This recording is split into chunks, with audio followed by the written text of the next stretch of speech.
Coming up, does it matter that High Limit is down on entries this week? Plus, we'll look at tonight's Flo Series race at Florence and ponder late models versus sprint cars. Let's go.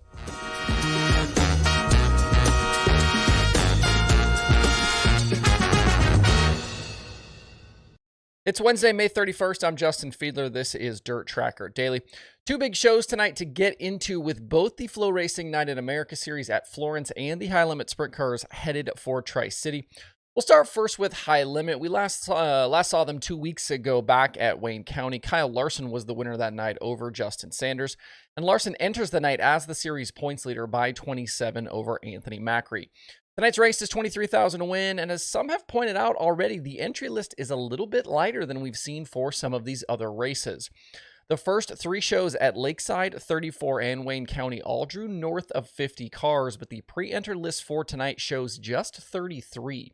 If that holds, that would make this the lowest attendance High Limit has had, even going back to the first race in 2022, where they had 35 at Lincoln Park.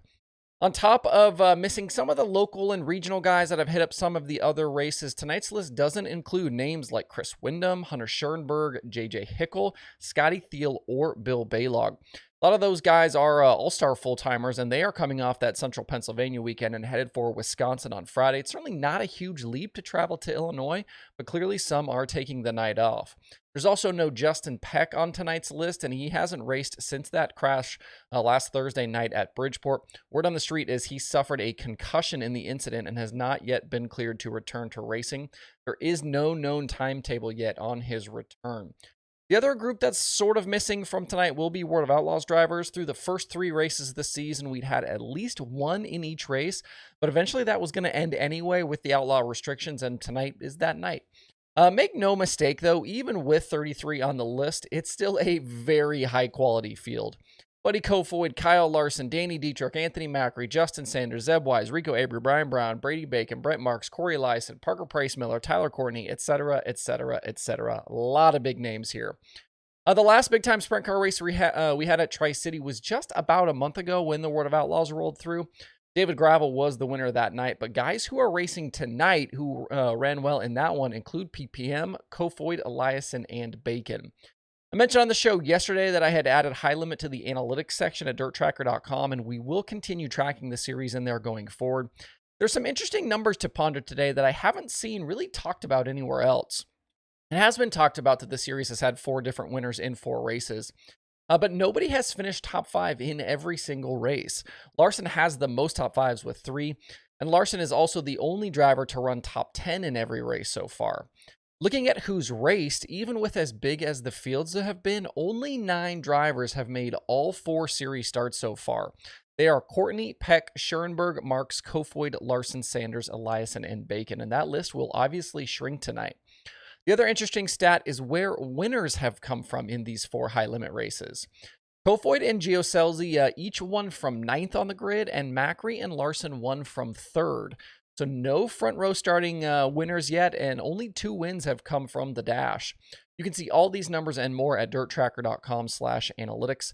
High Limit Hot Laps are scheduled tonight for 6:30, and if you can't get there, you can obviously watch it live on Flo Racing. A quick Dirt Tracker merch update. I'm already down to the last 6 sprint car stickers from the most recent restock if you're wanting to get one. I do still have a decent number of logo and late model stickers in stock. There are $5 shipped right to you. Also on the t-shirt front, everything is marked down right now to $15, but the sprint car shirt stock is low. I only have 2 smalls, 4 mediums, and a single XL left. Once these are gone, they're gone. I will not be making any more of them. That $15 includes tax and shipping for anyone in the U.S. You can shop anytime over at shop.dirttracker.com or click the links below this video. At Florence, the Flo Racing Night in America late models get ready to run their final race before going quiet all summer. The next time we'll see the Flo Series after this race tonight will be on September 12th at Fairbury. I certainly understand why Michael Rigsby and Ben Shelton decided to do this, but it is strange that they voluntarily go completely dark for more than 3 months. They've done this every year to avoid conflicts with some of the big events, which I respect, but it has to be hard to keep momentum rolling for the series when you disappear for that long. We kind of talked about this with what happened with Lucas this year, although on that side it was because of rainouts and not because they decided to take the time off. Tonight's stop at Florence will be the first appearance for the Flo Series at the Kentucky racetrack. Hudson O'Neal enters as the points leader over Bobby Pierce and Brandon Shepard. Mike Marlar, Ricky Thornton Jr., Dennis Erb Jr., and O'Neal have all won on the midweek tour so far in 2023. Tonight's field will include all of those guys, plus Tim McCready, Jonathan Davenport, Brandon Overton, Devin Moran, Tyler Erb, and a lot more. And it's hard to go to Florence without mentioning Josh Rice. He is always fast at that track. Both of his Lucas Series wins in the past 2 seasons have come at Florence, so you know he'll be stout tonight. After this race, the Dirt Late Model World will turn their focus to a Midwest run for the World of Outlaws this weekend. Lucas is at West Virginia for $50,000 to win, and then the Dirt Late Model Dream at Eldora is looming next week. Tonight's card at Florence includes modifieds and crate late models with hot laps set for 6 p.m. As you probably already knew, you can watch it live on Flo if you cannot get there. I did have a question on my personal Twitter today about my thoughts around the Flo Show and High Limit being scheduled against each other. It doesn't really bother me, and with so much racing going on, it's impossible to be completely void of conflicts. I don't know this specifically, but I doubt the online viewership will suffer much, if at all, on either side, and clearly the at-track fans won't be affected.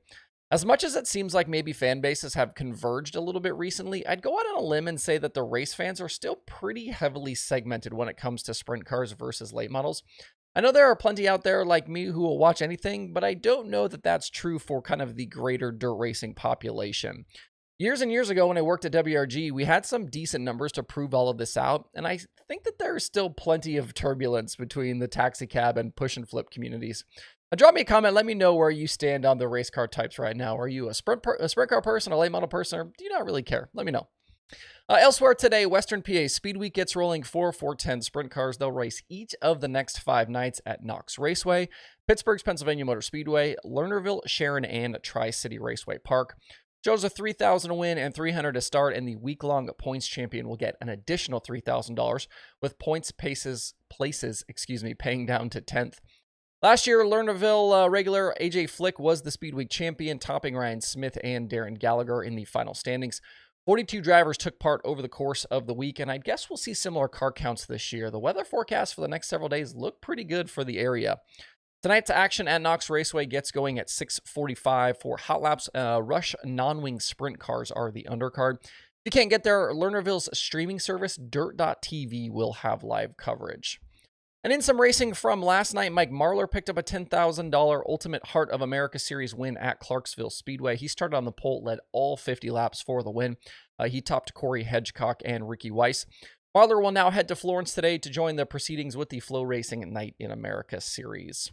That's it for the show today. Make sure to stop by DIRTRACKR.com to check out the streaming schedule and peruse the news and analytics section. Hope you guys have a good Wednesday out there. We'll see you right back here tomorrow.